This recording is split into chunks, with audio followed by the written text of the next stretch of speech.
మా ప్రభువున రక్షకుడైన యేసుక్రీస్తు నామములో అందరికీ శుభాలు తెలియజేస్తున్నాను. ప్రియులారా,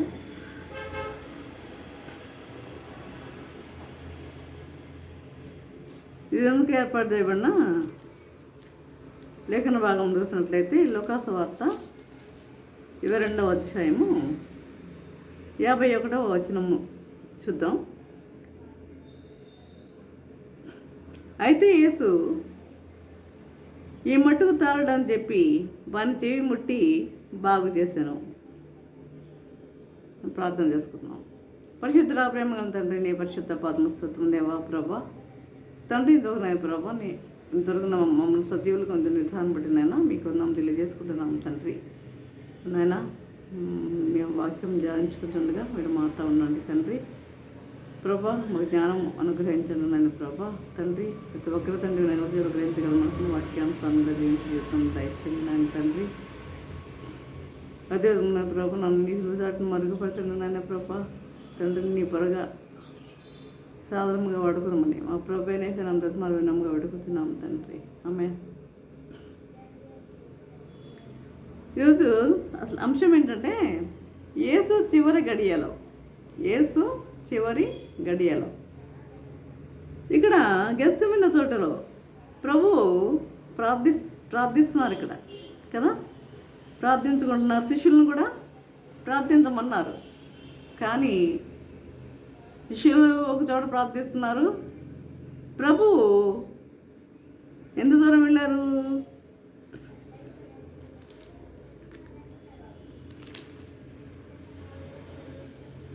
39వ వచనంలో, ఆ తరువాత ఆయన బయలుదేరి తన వాడుకు చెప్పున ఒలీవల కొండకు వెళ్ళగా శిష్యులను ఆయన వెంట వెళ్ళిరి. ఆ చోటు చేరి ఆయన వారితో, మీరు శోధనలో ప్రవేశించుకున్నట్లు ప్రార్థన చేయడని చెప్పి, తండ్రి గిన్నె నా యొద్ద నుండి తొలగించమని నీ చిత్తమైతే తొలగించుము, ఆయనను నా ఇష్టం కాదు నీ చిత్తమే సిద్ధించును గాక అని ప్రార్థించాను. అంటే ఇక్కడ శోధనలో ప్రవేశించకున్నట్లు ప్రార్థన చేయండి అని శిష్యులకు చెప్తున్నాడు. మీరు శోధనలో ప్రవేశించకున్నట్లు మీరు ప్రార్థన చేయండి. అదేవిధంగా మనం కూడా శోధనలో ప్రవేశించకుండా ఉండాలి అంటే మనం ఏం చేయాలి? ప్రార్థన చేయాలి. ప్రార్థన లేనిదే మనం లేం. ప్రార్థన. ప్రభువు మరి ఆయన వాడుక చొప్పున ఎక్కడికి వెళ్ళాడంట? ఒలీవల కొండకు వెళ్ళగా శిష్యులు కూడా ఆయన వెంట వెళ్ళిరి. వారి యొద్ద నుండి రాతివేత దూరము వెళ్ళి, వారి యొద్ద నుండి ఎంత దూరం వెళ్ళాడంట? రాతివేత దూరము. రాతివేత అంటే ఒక రాయి ఇసిరితే ఎంత దూరం వెళుతుందో అంత దూరం ఆ ప్రభు వారు వెళ్ళి అక్కడ ఆయన మొగాళ్ళుని ప్రార్థిస్తున్నారు. ఈ చిత్తమైతే ఇక నా యొద్ద నుండి తొలగించము, ఆయనను నా ఇష్టం కాదు నీ చిత్తమే సిద్ధించను కాక అని ప్రార్థించాను. ఆయన నా ఇష్టం కాదు నీ చిత్తమే, అంతే. మనం ప్రార్థన చేసినా కూడా ప్రభా నీ చిత్తం వచ్చినట్టు చేయి అనాలి. కానీ ప్రభా ఇది ఖచ్చితంగా నాకు చేయని మనం అడగకూడదు. నీ చిత్తం అయితే ఈ పని చేయి, నీ చిత్తం అయితే అని ప్రభువుని మనం ప్రతి విషయంలో నీ చిత్తం అయితే సంబోధించేవారిగా ఉండాలి. కాబట్టి అప్పుడు పరలోకం నుండి ఒక దూత ఆయన కనబడి ఆయనను బలపరిచెను. ఆయన వేదన పడి మరింత ఆతురంగా ప్రార్థన చేయగా,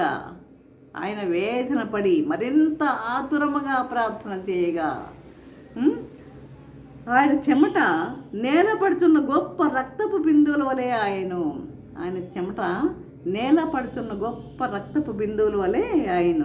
ఆయన ప్రార్థన చాలించి లేచి మళ్ళా తన శిష్యుల ఎద్దకు వచ్చారు. తన శిష్యులకు ఎద్దకు వచ్చినప్పుడు వారు ఎలా ఉన్నారు? దుఃఖముఖముతో ఉన్నారు. వారు దుఃఖముఖంతో ఉన్నారు. శోధనలో ప్రవేశించుకున్నట్లు మీరెందుకు నిద్రించుచున్నారు? శోధనలో ప్రవేశించుకున్నట్లు లేచి ప్రార్థన చేయడాన్ని వారితో చెప్పాను.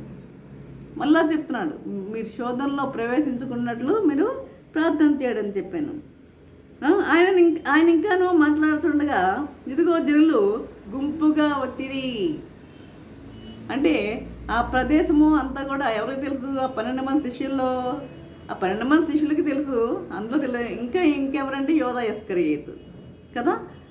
అయితే 12 మందిలో యోధా అనబడిన వాడు వారికంటే ముందుగా నడిచి యేసును ముద్దు పెట్టుకుంటకు ఆయన యొద్దకు రాగా, యేసును ముద్దు పెట్టుకుంటకు ఆయన యొద్దకు రాగా, యేసు యోధా నీవు ముద్దు పెట్టుకొని మనుష్య కుమారుని అప్పగించుచున్నావా అని వానితో అనగా, నువ్వు ముద్దు పెట్టుకుని మనుష్య కుమారుని నీవు అప్పగించుచున్నావా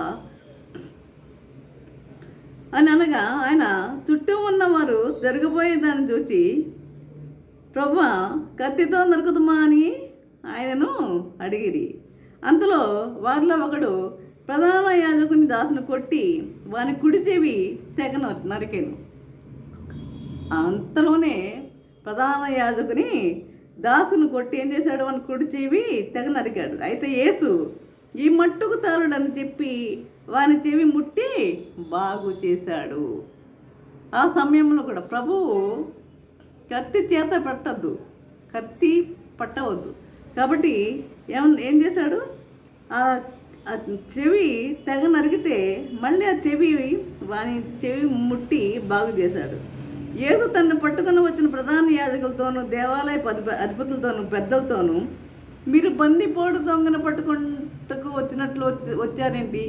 నేను దేవాలయంలోనే కదా, నేను దేవాలయంలో బోధిస్తున్నాను కదా, మరి బందిపోటు దొంగను పట్టుకుంటూ వచ్చారేంటి అని వారిని ప్రశ్నించాడు. కాబట్టి వారు కత్తులతోనూ గుదియలతోనూ బయలుదేరి వచ్చితరా? నేను అనుదినము మీ చెంత దేవాలయంలో ఉన్నప్పుడు మీరు నన్ను పట్టుకోలేదు. అయితే ఇది మీ గడియయు అంధకార సంబంధమైన అధికారమును అనెను. అంటే అది ఆ సమయం అంతే, అక్కడ పట్టుకోవాలని దేవుని యొక్క చిత్తమై ఉన్నది అంతే. వారు ఆయనను పట్టి ఈడ్చుకొని పోయి ప్రధాన యాజకుని ఇంటిలోనికి తీసుకొని పోయిరి. ప్రధాన యాజకుని ఇంటికి తీసుకుని పోయిరి. పేతురు దూరముగా వారి వెనుక వచ్చుతూ ఉండెను. పేతురు అందరూ అప్పటికే ఆ శిష్యులందరూ కూడా పారిపోయారు. ఇప్పుడున్న శిష్యులందరూ కూడా పారిపోయారు. కానీ పేతురు దూరము నుండి వస్తున్నాడు, దూరము నుండి వెనుక వస్తున్నాడు. అంతటి కొందరు నడుముంగిట మంట వేసి చుట్టూ కూర్చుండినప్పుడు పేతురును వారి మధ్యను కూర్చుండెను. మంట వేసుకున్నప్పుడు చుట్టూను అందరూ కూర్చున్నారు. వారి మధ్య ఈయన చేరాడు. ఎవరు? పేతురు కూడా చేరాడు. కాబట్టి అప్పుడు ఒక చిన్నది ఆ మంట వెలుతురులో అతను కూర్చుండేట్టు చూచి అతను తేరి చూచి వీడును అతనితో కూడా ఉండేవాడు అని చెప్తుంది. వీడును అతనితో కూడా ఉండెను అని చెప్పాను. అందుకు పేతురు, అమ్మాయి నేను అతన్ని ఎరగను. తర్వాత అందుకు పేతురు, అమ్మాయి నేను అతన్ని ఎరగను నేను. మరి కొద్దిసేపటికి మరి ఒకడు అతన్ని చూచి నీవును వారిలో ఒకడనగా పేతురు పోయి నేను వారిని నేను కాను ఈ రెండవసారి అబద్ధం ఆడాడు. తర్వాత ఇంచుమించు ఒక గడి అయిన తర్వాత మరి ఒకటి ఎదముగా వీడును అతనితో కూడా ఉండేను, వీడు గెల్లేయడని దృఢముగా చెప్పాను. అందుకు పేతురు, ఓయి నువ్వు చెప్పినది నాకు తెలియదరేను. అతను ఇంకనూ మాట్లాడుచుండగా వెంటనే కోడి కూసెను. అప్పుడు ప్రభువు తిరిగి పేతురు వైపు చూసాను. ప్రభువుని తీసుకుని వెళ్తున్నారు కదా, ఆ పేతురు ప్రభువుకి తెలీదా పేతురు వెంబడిస్తున్నాడని? ప్రభువు ఏం చేశాడు? ముందే చెప్పాడు, 3 సార్లు నువ్వు బొంకుతావని, నేనెవరినో తెలియదని నువ్వు బొంకుతావని ప్రభు ముందే తెలియజేశారు కదా. నీ కొరకు మేము ప్రాణాలు ఇస్తాం అని చెప్పిన వారు శిష్యులంతా ఏమైపోయారు? ఒక్కరు అడ్రస్ లేరు అక్కడ. పేతురు వెనకాల వెంబడిస్తూ ఆయనని అసలు ఏం జరుగుతుందో చూద్దామని వెంబడిస్తున్నాడు పేతురు.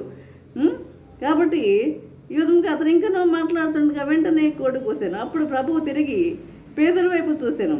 కనుక పేతురు, నేడు కోడి కొయ్యక మునుపు నీవు ముమ్మారు నన్ను ఎరుగునందువని ప్రభు తనతో చెప్పిన మాట జ్ఞాపకం చేసుకొని వెలుపలికి పోయి సంతాపపడి ఏడ్చెను. ఇది పేతురు బొంకుట. ఇది ఈ యొక్క మనము ఈ లోకసువార్త 21వ అధ్యాయంలో 51వ వచనం చూసింది పేతురు బొంకుట. తర్వాత 23వ అధ్యాయము 47వ వచనము చూద్దాం. చూడండి ఏముంది. 23వ అధ్యాయము 47వ వచనము.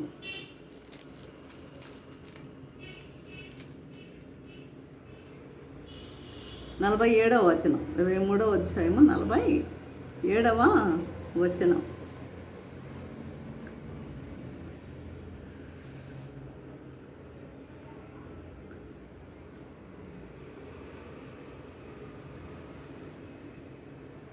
ఇక్కడ 27 నుంచి చూద్దాం. చూడండి. గొప్ప జన సమూహమును ఆయన గూర్చి రొమ్ము కొట్టుకుని దుఃఖించున్న చాలామంది స్త్రీలను ఆయన వెంబడించిరి. అంటే ప్రభుని సిలువ వేసి ఆ సిలువ ఆయన చాలా 150 కేజీలు బరువని చెప్తారు. ఆ సిలువ ఆ భారం, ఆ యొక్క భారంతో ఆయన మరి ఆ వెనుక కొరడా దెబ్బలు కొడుతున్నారు. 39 కొరడా దెబ్బలు. ఆ విధముగా ఆయన యెరూషలేము వీధుల్లో నడుచుకుంటూ వెళ్తున్నాడు. గొప్ప జనసమూహమును ఆయన గురించి రొమ్ము కొట్టుకుంటూ దుఃఖించుతున్న చాలామంది స్త్రీలను ఆయనను వెంబడించరి. యేసు వారి వైపు తిరిగి, యెరూషలేము కుమార్తెలారా, నా నిమిత్తం ఏడవకండి, నా నిమిత్తము ఏడవకుడి, మీ నిమిత్తమును మీ పిల్లల నిమిత్తమును ఏడవడి. ఇదిగో గొడ్రాండును కనని గర్భములను పాలయని స్థలములను ధన్యములైనవని చెప్పు దినములు వచ్చుచున్నవి. అప్పుడు మా మీద పరుడని పర్వతములతోనూ మమ్ము కప్పుడని కొండలతోనూ జనులు చెప్పసాగుదురు. వారు పత్యమ్రానికి ఇలాగు చేసిన ఎండలా ఎండిన దానికి ఏమి చేయుదురో అని చెప్పాను. మరి ఇద్దరు ఆయనతో కూడా చంపట్టుకు తేపడది. ప్రభుత్వం కూడా సిలువ వేయడానికి మరి ఇద్దరు తీసుకురాబడ్డారు. వారెవరు? గజ దొంగలు వాళ్ళు. వారిద్దరు ప్రభుత్వం కూడా సిలువ వేయడానికి తేపడ్డారు. వారు నేరం చేసిన వారు. మరి ప్రభులు ఏ నేరం చూశారు వీళ్ళు? ప్రభులో ఏ నేరం చూశారు వీళ్ళు? ఏమి చూడలేదు. వాళ్ళు ఏ పాపం, ఆయన మాటల్లో కూడా ఏ పాపము వారు చూడలేదు. కానీ అసూయతో ఏం చేశారు? ఆ విధంగా సిలువ వేయటానికి పునుకున్నారు వాళ్ళు. వారి కపాలం అనబడిన స్థలమునకు వచ్చినప్పుడు అక్కడ కుడివైపున ఒకరిని ఎడమవైపున ఒకరిని ఆయన నేరస్తుల్లో ఆయనతో కూడా సిలువ వేసారు. కుడివైపున ఒకరిని ఎడమవైపున ఒకరిని ఆ నేరస్తులను ఆయనతో సిలువ వేసారు. యేసు తండ్రి వీరి అసలు అన్ని దెబ్బలు కొడుతున్నారు, ఆ విధంగా మరి భయంకరంగా హింసిస్తున్నా కూడా ప్రభు అసలు ఆయన మీద ఉమ్ము వేస్తున్నా కూడా మరి ఆయన వారిని ఏ విధముగా కూడా మరి ఏ విధముగా కూడా వారి మీద కోపపడలేదు. ఏమంటున్నాడు? యేసు తండ్రి వీరేమి చేయుచున్నారు, వీరు ఎరుగురు కనుక వీరిని క్షమించమని చెప్పాను. వీరేమి చేయుచున్నారు వీరికి తెలియదు, వారు ఏం చేస్తున్నారో వారు తెలియదు కనుక వీరు ఎరుగరని చెప్పాను. వారు ఆయన వస్త్రం పంచుకుంటగా చీట్లు వేసిరి. ప్రజలు నిలవబడి చూచుండరి. అధికారులను వీడు ఇతరులను రక్షించను, వీడు రక్షించుకోలేడా? వీడు ఇతరులను రక్షించాడు కదా, వీడిని రక్షించుకోలేడా?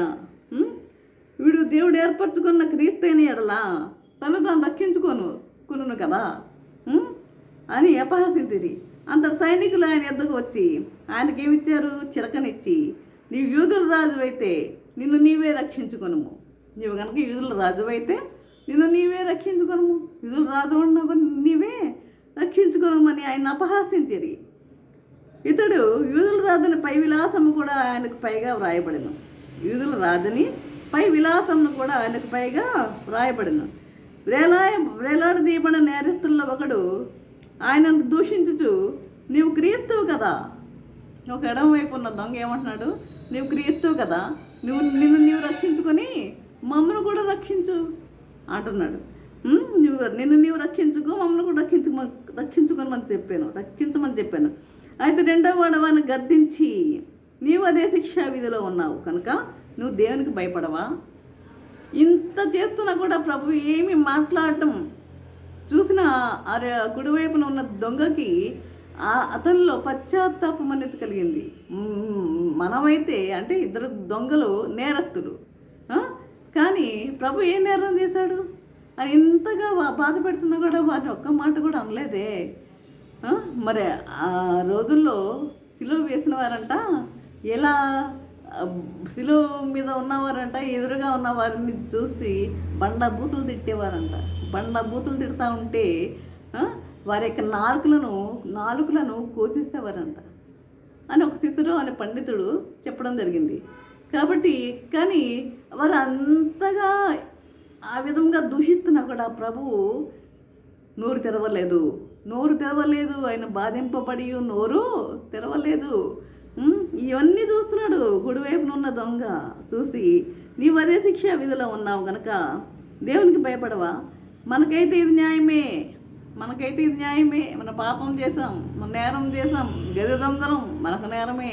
ఆయన ఏ పాపం చేశాడు? నాలో నేరం ఉన్నదని మీరు ఎవరైనా స్థాపించగలరని సవాలు చేశాడు ఈ లోకాన్ని. మరి ఆయనలే ఉన్నారు. నేరం ఎవరైనా పట్టుకోగలిగారా? ఏం లేదు కదా. కాబట్టి కానీ ఈయన ఏ తప్పిదం చేయలేదని చెప్పి ఆయన చూసి యేసు నీవు నీ రాజ్యంలోనికి వచ్చినప్పుడు నన్ను జ్ఞాపకం చేసుకున్నాము నేను. అందుకైనా వానితో నేడు నీవు నాతో కూడా పరదేశంలో ఉందని నిశ్చయముగా నీతో చెప్తున్నాను అనెను. నేడే నేను నాతో కూడా పరదేశంలో ఉందని నిశ్చయముగా నీతో చెప్తున్నాను నేను. అప్పుడు రమారమి మధ్యాహ్నమాయను. అది మొదలుకొని 3 గంటల వరకు ఆ దేశమంతటి మీద ఏమైంది? చీకటి కమ్మింది. 3 గంటల టైంలో అట్లా ఆయనకు ప్రభు వారిని సెలవు వేసింది ఎన్ని గంటలకు తెలుసా? 9 గంటలకు. అయితే 3 గంటల వరకు ఆ దేశమంతటి మీద చీకటి కమ్మాను. సూర్యుడు అదృశ్యమయ్యాడు. గర్భాలయపు తెర నడిమికి తినిగింది. అప్పుడు యేసు గొప్ప శబ్దంతో కేక వేసి, తండ్రి నీ చేతికి నా ఆత్మను అప్పగించుకొనుచున్నాను నేను. ఆయన ఇలాగ చెప్పి ప్రాణము విడిచెను. ఇది అంతా ఎవరు గమనిస్తున్నారు? శతాధిపతి గమనిస్తున్నాడు. ఇదంతా శతాధిపతి జరిగిన చూసి ఈ మనుషుడు నిజముగా నీతిమంతుడై ఉండునని చెప్పి దేవుణ్ణి మహిమపరిచాడు. ఇవన్నీ జరుగుట చూసి శతాధిపతిలో మార్పు కలిగిందండి ప్రియులారా. చూచుటకే కూడి వచ్చిన ప్రజలందరూ జరిగిన కార్యములు చూసి రొమ్ము కొట్టుకొంచు తిరిగి వెళ్ళిరి. ఆయనను నెలవైన వారందరూ గల్లయ్య నుండి ఆయనను వెంబడించిన స్త్రీలు దూరంగా నిల్చుండి వీటిని చూచుచున్నారు. అంటే ఈ యొక్క శతాధిపతిలో మార్పు కలిగింది. అంతగా దూషిస్తున్నా, అంతగా హేళన చేస్తున్నా ఆయన నోటి నుండి ఒక్క మాట కూడా రాలేదు. ఆయన చనిపోయేటప్పుడు ఏం జరిగింది? 3 గంటల వరకు ఆ దేశమంతటి ఎలా ఉందంట? చీకటి కమ్మింది. కానీ సూర్యుడు అదృశ్యుడయ్యాను. గర్భాలయపు తెర నడిమికి తినిగింది. అంటే గర్భాలయపు తెర అంటే ఆ యెరూషలేము దేవాలయంలో మూడు భాగాలు ఉంటాయి. పవిత్ర స్థలము, అతి పవిత్ర స్థలము, ప్రాంగణము అని 3 భాగాలు ఉంటాయి. అంటే అతి పవిత్ర స్థలానికి పవిత్ర స్థలానికి మధ్య ఒక తెర అనేది ఉంటుంది. అంటే అతి పవిత్ర స్థలానికి ఎవరికి వెళ్ళరు. అంటే లోపల జరుగుతున్నది బలు ఇచ్చేవారు కదా, అప్పుడు ఎవరు కూడా చూడటానికి ఉండేది కాదు. కాబట్టి ఈ అతి పవిత్ర స్థలానికి మధ్య తెర అనేది ఉన్నది. ఆ తెర కూడా నడిమికి చినిగిపోయింది. అంటే ఇప్పుడు ప్రజలందరూ ఆ దేవుణ్ణి చూడటానికి అవకాశము ఏర్పడింది. పవిత్ర స్థలంలో ఉండేది ఏంటి? మందసం ఉంటుంది, మరి అహరోను కర్ర, ఈ మందసములో ఇది 10 ఆజ్ఞల పలకలు, ఇవన్నీ ఈ యొక్క మందసంలో ఉంటాయి. కనుక మరి ఈ విధముగా జరగడంతో మరి అతి పవిత్ర స్థలానికి ఎప్పుడైతే ప్రభువు మరణించాడో అప్పుడు రెండింటికి ఉన్న అప్పుడు తెర అనేది ఉండేది. ఆ తెర నడిమికి చినిగిపోయింది. ఇంతకుముందు అయితే మన పాపాల నిమిత్తమై ప్రధాన యాజకుడు సంవత్సరానికి ఒకసారి వెళ్ళి బలు అర్పిస్తూ ఉండేవాడు ఇంతకుముందు. అంటే కాబట్టి ఇప్పుడు అవసరం లేదు. మనము స్వతహాగా మనము దేవునికి ప్రార్థన చేసుకునే అవకాశాన్ని దేవుడు మనకు అనుగ్రహించాడు. ఆయన మరణించి మనకు రక్షణ దయచేశాడు. అనుగ్రహించాడు. ఈరోజు మనం ప్రస్తుతం దేవునికి మనకెవరు మధ్యవర్తులు ఉండక్కర్లా.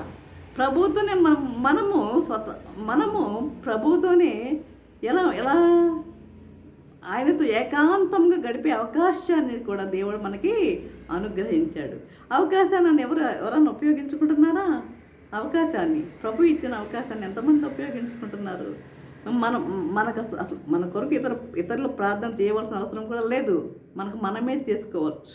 అవకాశం దేవుడు సిలువలో మనకు అనుగ్రహించాడు. అలాగే శతాధిపతి కూడా మారు మనసు పొందాడు. ఇవన్నీ జరిగి ఈ సంఘటనలను చూసి శతాధిపతులు కూడా మార్పు కలిగింది ప్రియులారా. కాబట్టి ఈ విధంగా మరి ఈ యొక్క యేసుక్రీస్తు వారి చివరి గడియలో మరి ఈ విధంగా జరిగినట్లుగా మనము చూస్తున్నాం. కనుక మరి ఇంకా ఈ 2 విషయాలు చాలు. తర్వాత ఇంకా చెప్పుకోవాలంటే చాలా టైం పడుతుంది. కనుక మరి మనము దేవుని యందు మనం భయభక్తులు కలిగి మనం జీవించేవారిగా ఉండాలి. ప్రభు మన కొరకు ఎంత త్యాగం చేశాడు, తన ప్రాణాన్ని మనకిచ్చాడు. ఈ లోకానికి ఎందుకు వచ్చాడంటే ఆయన ప్రాణాన్ని మనకు ధారపోసాడు. కాబట్టి ఆయన బిడ్డలుగా మనం జీవించేవారిగా ఉండాలి.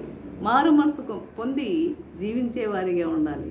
మారు మనసు కావాలి. ముందు ప్రతి ఒక్కరిలో మారు మనసు అనేది కావాలి. ప్రతి ఒక్కరు చెప్పేవారు మారు మనసు పొందండి అని చెప్తున్నారా? ఎంతమందిలో మారు మనసు ఉంటుంది? కాబట్టి ప్రతి ఒక్కరిలో మార్పు కావాలి. జీవితంలో మార్పు కావాలి. దేవుని సన్నిధికి వస్తున్నాము అని కాదు, కానీ విన్న వాక్యము నువ్వు ఎంతవరకు నీ హృదయంలో నువ్వు భద్రపరుచుకుంటున్నావు, ఆ వాక్యానుసారంగా నువ్వు ఎంతవరకు నీవు జీవిస్తున్నావు అన్నది కావాలి ప్రభుకి. కాబట్టి ఆయన అన్నీ గమనిస్తూనే ఉంటాడు. ప్రాంగణము అంటే నేను చెప్పాను కదా, ప్రాంగణం అంటే మనం చర్చి ముందు ఉన్న ప్రాంగణం అది కూడా చర్చిలోంచి బయటకు రాగానే లోపల నుండి బయటకు రాగానే ఎలా ఉంటుంది? అల్లరి చిల్లరగా ఉంటారు. యూత్ కావచ్చు, ఎవరైనా కావచ్చు, ఎవరన్నా నన్ను తిట్టుకోండి, కానీ అల్లరి చిల్లరగా ఉంటారు. కానీ ఆ రోజు ప్రభు మరి దేవాలయ శుద్ధీకరణ విషయంలో మరి ఆ ప్రాంగణంలోనే కదా మరి అన్నీ అమ్ముతూ ఉంటే కదా వాళ్ళందరినీ తోలివేశాడు. కనుక మనం అక్కడ కూడా అది కూడా పవిత్ర స్థలమే అన్న విషయాన్ని మనం ప్రతి ఒక్కరు గుర్తుపెట్టుకోవాలి. అది కూడా పవిత్ర స్థలమే. అక్కడ కూడా గుమ్మికూడి ఉండేవారిగా ఉండొద్దు. పేదలు చూడండి, చలిమంట వద్ద ఎలా గుమ్మికూడి వారితో ఎలా కూర్చున్నాడో. 3.5 సంవత్సరాలు వారితో ప్రభుత్వం తిరిగాడు. ప్రభువుని తీసుకువెళ్ళేటప్పుడు ఏం చేశాడు? వెళ్ళి వారి మధ్య కూర్చున్నాడు, చలిమంట వద్ద కూర్చున్నాడు. కాబట్టి మనము ఆ ప్రాంగణంలో మనము కూడా ఎలా ఉండాలి? అది కూడా పవిత్ర స్థలం అని మనం గుర్తుంచుకునే వారిగా ఉండాలి. అది అంతేగా చర్చి నుంచి రాగానే బయటకు రాగానే మన ఇష్టానుసారంగా నవ్వటము, కేకలు, ఇకలు, పక్కలు మాటలు ఇవన్నీ ఎందుకు? కనీసం రోడ్డు మీదకున్నారు, రోడ్డు మీద కూడా వచ్చేవారికి కూడా ఉండరు. ఏంటి అంటే భయం లేదు. దేవుడు అంటే భయం లేదు. దేవుడు అంటే భయం లేక ఇలాంటి మాటలు. అక్కడ అరుగుల మీద కూర్చున్న వాళ్ళు ఎక్కడ రావాలి? దేవుని సన్నిధిలో వచ్చి కూర్చుని దేవుని వాక్యాన్ని వినేవారిగా ఉండాలి. యూత్ కావచ్చు, ఎవరన్నా కావచ్చు, లోపలికి వచ్చి కూర్చునేవారిగా ఉండాలి. అక్కడ మెట్ల మీద కూర్చొని అక్కడ మాట్లాడుకోవాల్సిన అవసరం ఏముంది? అది పవిత్ర స్థలం అని గుర్తుపెట్టుకోండి, ఆ ప్రాంగణము కూడా. కాబట్టి ప్రతి ఒక్కరు కూడా ఆ విధంగా జీవించాలి, దేవునికి ఇష్టమైన బిడ్డలుగా జీవించాలి. కాబట్టి చర్చిలోనే కాదు మనం మౌనంగా కూర్చునేది, మన ప్రాంగణంలోకి వచ్చినప్పుడు కూడా మనం మౌనంగానే ఉండాలి. మనం దాటి వెళ్ళేటప్పుడు నీ ఇష్టం, నీ ఇంట్లోకి వెళ్ళినప్పుడు నీ ఇష్టం, నీ జీవితం ఎలా ఉందో నీ ఇష్టం, నీ బ్రతికి ఎలా ఉందో నీ ఇష్టం, నీ ఇష్టానుసారంగా నువ్వు జీవిస్తున్నావో ఎలా ఉన్నావో నీ ఇష్టం. కనుక మనం ఏం చేయాలంటే దేవుని బిడ్డలుగా మనం జీవించేవారిగా ఉండాలి. అది నేర్చుకోవాలి. అది నేర్చుకునేవారిగా ఉండాలి. 2-3 రెఫరెన్స్లు ముక్కును అంటించుకుని వచ్చి గబగబా చెప్పేయడం కాదు, గబగబా చెప్పేయటం వదిలివేయటం కాదు, కానీ మన జీవితం మారిందా అసలు ఎవరికి వారు ప్రశ్నించుకోవాలి. కాబట్టి ప్రియులారా, నేను చెప్పేది ఒకటి, మనము దేవుని సన్నిధికి వచ్చినప్పుడు ఎలా ఉండాలి, పద్ధతి, ఒక క్రమశిక్షణ అనేది మనకు ఉండాలి. ప్రసంగిలో మనం చూస్తాం కదా, నీవు దేవుని సన్నిధికి వెళ్ళినప్పుడు ఎలా ఉండాలి, నీ యొక్క ప్రవర్తన జాగ్రత్తగా ఉండాలంటున్నాడు కదా. కాబట్టి మన ప్రవర్తన సరి చేసుకునే వారిగా ఉండాలి. ఆ విధంగా జీవించటకు పరిశుద్ధాత్మ దేవుడు సహాయం చేసి నడిపించను గాక. ఆమేన్. ప్రార్థన చేసుకున్నాం.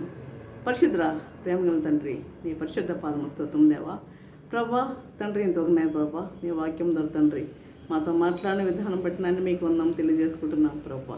ఇదిగోనైనా తండ్రి మా కొరకు ప్రాణం ఇచ్చావు నాయన ప్రభా. సిలువలో తండ్రి భయంకరమైన బాధలు యాతనలు అనుభవించావు నాయన ప్రభా తండ్రి. అదే నాయన ప్రభా నాయన మరి ఈ యొక్క ఆఖరి గడియలో ప్రభా మరి ఆ యొక్క శిష్యుడు యోధ తండ్రి నిన్ను అప్పగించడానికి వచ్చాడు నాయన ప్రభా. అదే నాయన ప్రభా, నీ శిష్యుడైనా నీవు ఆ పేతుని మీద ఎంతగానో నమ్మకం పెట్టుకుని ఉన్నావు. మరి ఆ యొక్క శిష్యుడే మరి నువ్వెవరో తెలియదని 3 సార్లు బొంకినట్లుగా మేము ఇక్కడ చూస్తున్నాం నాయన ప్రభా. 3 సార్లు అని బొంకినట్లుగా ప్రభా. కాబట్టి అదే నాయన ప్రభా మరి మీరు మరణించే సమయంలో కూడా నాయన ప్రభా మరి లోకమంతా చీకటైందన్నట్లుగా మేము చూస్తున్నాం నాయన ప్రభా తండ్రి. ఆ విధంగా నాయన ప్రభా మరి ఆ యొక్క దృశ్యాలను చూసి శతాధిపతిలో కూడా మారు మనసు అనేది కలిగిందన్న విషయాన్ని, ఆయన నీతిపరుడని, ఆయన మీరు దేవుని కుమారుడని ప్రతి ఒక్కరు విశ్వసించిన వారిగా ఉన్నట్లుగా మేము చూస్తున్నాం ప్రభా. కాబట్టి నాయన తండ్రి నీ బిడ్డలుగా మేము జీవించేవారిగా ఉంటకు నీకు అనుగ్రహించండి తండ్రి. అనేకమైన మీరు ఈ లోకంలో చేసిన అనేకమైన అద్భుతాలు మేము చూస్తున్నాం, మేము చదువుతున్నాం తండ్రి ప్రభా. నీ అందరూ మేము విశ్వాసం ఉంచి నీ బిడ్డలుగా జీవించేవారిగా ఉంటకు నీ కృప మాకు అనుగ్రహించమని నజరేయుడైన నామ బ్రతిమాలు నమ్మగా విడుకొంచున్నాము తండ్రి. ఆమెన్. తండ్రి అయిన దేవుని ప్రేమయు కుమారుడైన యేసుక్రీస్తు కృపయు పరిశుద్ధాత్మిక అన్యోన్య సహవాసము సకల దీవెనలు సదాకాలము ప్రభా తండ్రి ఎంతమంది అయితే ప్రభా వాక్యం నేను ప్రతి ఒక్కరికి తోడే నిలిచిండను గాక. Amen amen amen.